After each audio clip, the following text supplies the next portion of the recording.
નમસ્કાર દર્શક મિત્રો, આપ જોઈ રહ્યા છો અરવલ્લી ગુજરાત ચેનલ। અરવલ્લી જિલ્લામાં ભારતીય જનતા પાર્ટીના શાસનમાં લોકો ત્રસ્ત બની ગયા હોય તેવું લાગે છે। અરવલ્લી જિલ્લા પંચાયત, તાલુકા પંચાયત અને નગરપાલિકાઓમાં ભાજપ સત્તા પર છે।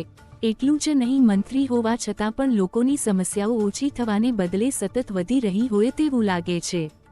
મોડાસાના માલપુર રોડ પર ઘણા વર્ષોથી ભૂગર્ભ ગટર લાઇનની કામગીરી ચાલી રહી છે, જેને લઈને લોકો રોજે રોજ મુસીબતોનો સામનો કરી રહ્યા છે। કેટલીકવાર અકસ્માતો બને, કોઈ વાહન ચાલક પડી જાય, પણ તંત્રને પ્રજાની કોઈ જ પરવા નથી। મોડાસા નગરપાલિકા અને વહીવટી તંત્ર કેમ જાણે એજન્સી સામે દંડવત કરી રહી છે તે કાંઈ સમજાતું નથી। માલપુર રોડ પર ઘણા સમયથી ભૂગર્ભ ગટરની કામગીરીને કારણે સ્થાનિક દુકાનદારો, રાહદારીઓ પરેશાન થતા સ્થાનિક લોકોએ રોડ પર બેસી વિરોધ દર્શાવ્યો હતો। રોડ સંપૂર્ણપણે ક્યારે શરૂ થશે અને કામગીરી ક્યારે પૂર્ણ થશે તેવા સવાલો સાથે લોકોએ વિરોધ દર્શાવ્યો હતો।